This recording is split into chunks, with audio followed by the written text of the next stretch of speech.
Sometimes life gives you lemons. Trust me, I've experienced that heavily in 2025. But sometimes you were already making lemonade and you needed lemons, and things just happened to work out. My friends, Na Sang-ho wants to go to Viteres Guimarães? Vitoria. Vitoria Guimarães? Is that how you say it? I apologize. I'm doing my best with broken Portuguese. Vitoria has very clearly underpaid or under offered, I should say, for Na Sang-ho. But Na Sang-ho had also already told me he was planning on waiting until the end of his contract, which I thought was a tad bit aggressive because his contract doesn't end for another 18 months. It's like, bro, my man thinks ahead. But he's about to be 31 years old. We just signed a 20-year-old complete forward who's also a foreign player. We'll deal with that here in a second. But they've come in and he is going to be unsettled if he's not allowed to speak to the club. And don't worry, I have not forgotten. We need to catch you up on what happened at the World Cup. I was kind of already thinking of getting rid of Na Sang-ho anyway, and so we negotiated up to essentially 800 grand up front, plus some additional add-ons if he meets certain things or if the club qualifies for the Europa Conference League, all that kind of stuff. So we've accepted the offer, and he's in the midst of negotiating his contract. But then we go and play a really big rivalry game against Yeonbuk, who are currently in first. Massive game. My friends, I just want to zoom in here. We got 22nd minute, 45th minute. They're up 2-0 at halftime, and we come roaring back. This is one of the times where you go like, nailed the team talk. Because I said, we were actually playing really well. It just hadn't gone in. I believe in you guys. Blah, blah, blah. And all green. Everybody's like, yeah. And we come right out, and Kang Seong-jin smacks one home in the 47th minute. Na Sang-ho, despite being like, I want to leave, gets the equalizer in the 61st minute. And then Koi Kang-min, who is the midfielder that came back in on loan, or from being on loan, gets the winner in the 72nd minute. But probably more importantly, I mean, obviously winning against first when you're in second is clearly important. Marco Antonio unfortunately picks up a massive injury, sprained knee ligaments for 4 to 7 weeks. When you look at the schedule, 4 to 7 weeks is essentially here down to here, somewhere in this range. And then there's only, if he comes back on, in September, there's only 3 games left. But we have the AFC Champions League. But I went, ooh, what if I don't have to push Hodja? Veldin. I should have just said Veldin out of the club. We can just deregister Antonio. We did promise him that he would have his game time when he comes back. I didn't say this season, and then we deregistered him and registered Svetkovic. My friends, just popping in here to say I do have a Patreon. If you're interested in supporting the channel, that is obviously the easiest way to do so, besides hitting the like button and commenting, because I think we're kind of struggling with YouTube being like, is this channel dead? We're getting about 100 views eventually on the episodes, so anything you could do to help out, from liking and subscribing and commenting and all that kind of stuff, is greatly appreciated. We're still about a third, not even a third of the way to being monetized, but again, that doesn't really matter when you're only getting 100 views on an episode. So if you're interested in supporting the channel even further, that Patreon link is in the description below. Nonetheless, thanks for your support. Thanks for watching. I'm kind of like easing back into this content creation thing, and I hope you're enjoying it as much as I am. I'm definitely going to remember to zoom this in so you don't see at the top who the current holder of the World Cup is. All right, so in the quarterfinal round, Spain beats Portugal 4-1, Belgium over Croatia 1-0, Brazil on penalties gets past France 1-1, and then in penalties, and then Germany beats Denmark 2-0. On to the semifinals. Spain in extra time past Germany 3-2. We will take a look at that game because that looks like quite the good one. And Belgium gets one over Brazil at the Mercedes-Benz Stadium in Atlanta, where the soda refills are free, my friends. At least that's what I heard. And then that means, okay, third place playoff, Germany over Brazil in extra time 4-2. And the final, Belgium over Spain. I kind of can't believe. So let's go to the tree here and go back to where we were. I can't click on the game when we do the tree. That's so... Can I not click on the game at all? You're not going to show me the game? It was just loading. It was just taking its sweet time. 5-4 on penalties. They lose Kamara and Thomas Lamar in the, oh, not both in the first half, but two pretty big injuries there. Lots of yellows for Brazil. Kolomowani and Diaby miss penalties. Vinicius Jr. misses a penalty. Endrick scores. It looks like the winner. Is that what that means? His name is last. What a game there. And then we go to, which one was it? This one, Spain, Germany. 3-2 in extra time. Looks to be a tasty nugget. 1-1 at halftime. Scored in the 9th minute and the 19th minute to make it 1-1. And then nothing until extra time. Wow. Okay. 98th minute, Spain go ahead. And then 110th minute, and then Marco Asensio gets a penalty in the 114th minute to seal it. 3 clear-cut chances for Spain, 1 for Germany, probably a fair result. 23 shots, just saw that, to 13 for Germany. My goodness. Lamine Yamal not playing. FM24 is 18 months old, but have they missed a bit of the development boat there? I just want to. He's on a 7-1-8, 2 starts, 2 subs, 1 goal, 2 assists in the World Cup. He's 20 years old. He just turned 20 years old. I was like, wait, that doesn't sound right. He's 7. Okay, got it. We're in the future, and he has a summer birthday. Wild. And then the final, once again, early goals. 2nd minute for Spain, 5th minute for Belgium, 14th minute again for Spain. They go into the half, 2-1 up, but then Belgium come out swinging, scoring in the 47th minute. That's 2-2, and then they score in the 70th minute. This all 75th minute. I just saw Marco Asensio misses a penalty in the 3rd minute of extra time.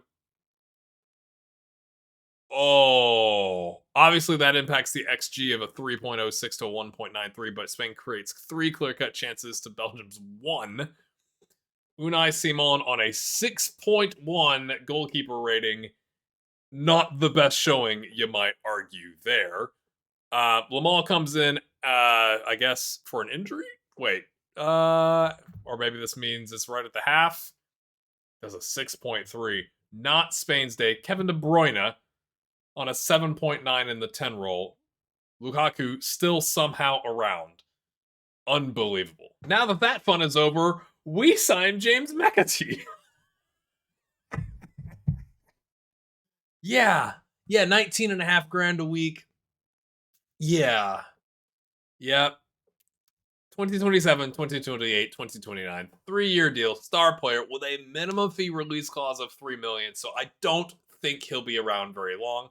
But I looked at it this way. It's like the same thing with Jesse Lingard, right? You don't pay the transfer fee, but you pay him high wages. So we're essentially paying James here about $1 million a year. If somebody comes in and offers us $3 million, he does have a 35% sell-on fee percentage because it started at 20%. And to get him to sign, because it was like, we don't have enough money. I put all of the transfer budget into the wage budget to be able to justify this. The only way I could get him to sign was to offer all these things. Team of the Year bonus, increasing the unused substitute fee because we're going to use him a lot. Here, have $100 grand if we win the league and the Champions League. Like, go on then, have some. But he signed, and most importantly, we did this after the transfer window, so it goes into effect in January, and he's like, cool. He turned down Union Berlin as an option. Obviously, I've accepted this. This is saying I haven't accepted it, but we have accepted it. I think he is the perfect Lingard replacement. He also wanted to, I can't remember if we kept the promise in to play him as an advanced playmaker in the attacking midfield role, but I think he's the perfect replacement for Lingard, and he's a decade younger. Yeah, let's just process that together. He's a decade younger. Yeah. But also can play in central midfield like Lingard, but can also play on the right. He can help provide that cover. We will deal with our foreign players and all that kind of stuff once we get to next season because he's signed. Yay. I think it's a good idea. So we've been on quite the run, and we've also gotten our Champions League group stage draw done. And I don't know if these teams are any good or not. So Kong An Ha Noi, whose league we don't have loaded, I don't believe. Maybe. Yes. So I had not thought about that when I removed leagues, so maybe that's a mistake.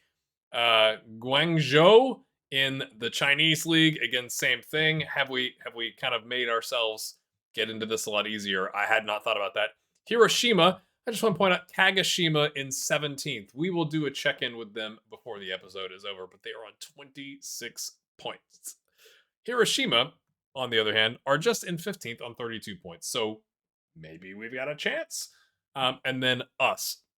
The press have said, boy, it looks like a tough draw. I don't know what to make of this. And again, I'm thinking like as breaking the fourth window, fourth, breaking the fourth something. I'm talking to you as a viewer now. As a player of Football Manager, I was trying to speed up the game because I have so many leagues loaded, right? Look at all the leagues. Yay, leagues. And I had not considered that having a negative influence when we get to the Champions League part. So should we add them back in? I could use your advice. Shifting over to the left side of the screen, you can see that we have 57 points. We're equal with Jeonbuk or whatever the team that we played earlier that I showed you.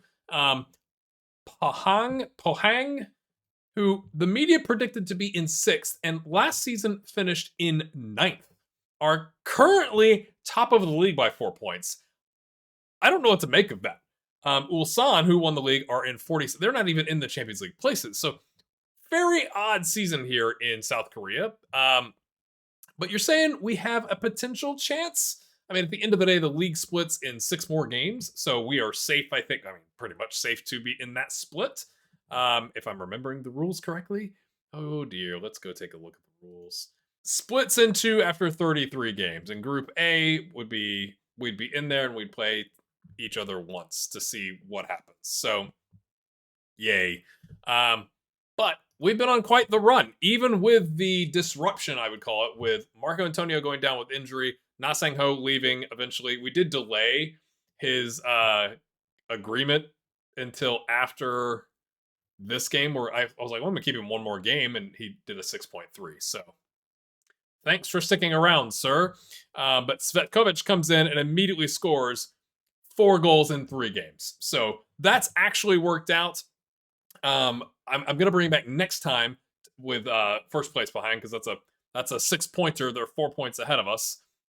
I love the name of their stadium as the Steel Yard. It doesn't say the, just Steel Yard. Ours is Seoul World Cup Stadium, which, fine. But when you look at some of these, it's like, oh, okay, DGB Daegu Bank Park, Steel Yard. Like, go on. But as you can see here, Nasenko did get a hat trick here against Kim Chon. He scored another goal against Yeonbuk. We're kind of getting them from all over the place. We've rotated a little bit. Lingard came in and rescued our bacon. What a game here against Ulsan.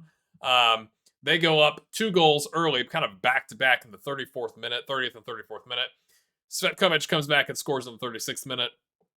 They score, so we'll go into halftime 2-1. They score a penalty, and you're like, oh, gosh, here we go, 3-1.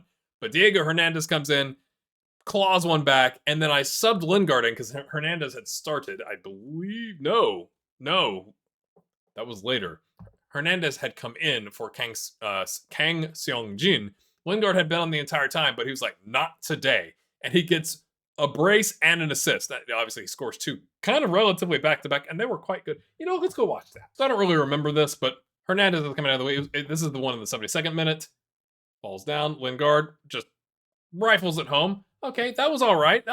Let's go back and watch the one. Oh, come on, lads. Let's see the 78th minute and see if that's any better. And then after this loads and we'll go see what's going on at Kagoshima. I've heard in the media that the manager has spent a lot, which makes me nervous. Volin comes out. This is it.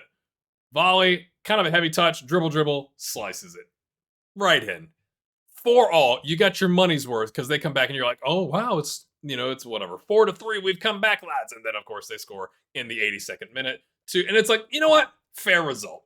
What a game. We came back. They came back. Ends up as a draw. Fine with me. All right, I'm just gonna go hop right in. I haven't looked at this. Let's look at the squad. Taguchi at goalkeeper. First choice goalkeeper over Hirosu. Okay, did they pick him up? No, I picked him up. I guess. Oh, he was the guy we were having as the backup, so they've swapped that. Okay. Kino at right back, Ishio center back, Rodriguez is still there on a 6.94 in his last 5 games, 6.0, still star player contract. Marsilio still the left back. I remember all of these guys. Shingo Takuchi.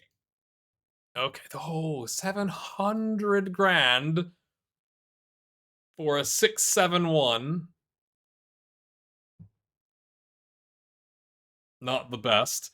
Egawa, 18-year-old Egawa, must have also been a pickup on a 651 with 11 starts and 8 subs. How much did they pay? Got him on a free from a high school team, as you do. Miyazaki, 550 grand. Okay, has only given them 3 starts. Simba, who we'd be playing as the deep line playmaker in our system, 25 starts on a 648. I mean, I know it drops off when the AI manager takes over, but oh gosh, it just hurts. Flavio Didio, still a star player, 3 goals on 27 starts and 2 subs, still there, doing all right. He's there until 2028. Valentin Umeres, who we had signed but never played because he was coming in after we left on a 6.7, 8 goals and 24 starts. Again, for a punching above their weight last season with the human manager, maybe. Macedo is still there. Ronan is still there, but not registered. How is he satisfied? And Lucas is alienated with 5 starts and 10 subs with 4. But Ronan doesn't care. Taylor Nick on loan somewhere. Leandrino is not registered either and clearly concerned about that. We could use a left back, but he's probably not that good. What happened in the... Let's see. Let's just go. Okay, they're doing terrible in the league. They lose to Iwata, who are top of the J2 in the first round twice. Maybe we just didn't care about that game. And then in the Emperor's Cup second round, lose on penalties to Nara, who are currently 10th in J3. Didn't I lose to Nara at one point? No, we lost and then came back to smash them to take care of business. Whoop, that's not what I wanted. I wanted this. Not been the best. What else have we done from a transfer standpoint? Okay, 2020. It's all 2026. So I did that one. Justin Hubner. Was that me? I don't remember. Okay, we looked at the 700 grand, got him on a free, 550, got him on a free. Sold Paul Bismarck to Venus, the man with the best name in Football Manager, at least that I've found. Got him on a free, sold him for 125, not bad. Loaned out Taylor Nick and sold Kide, who was our kind of like falling apart right back, for all of 200 grand. So,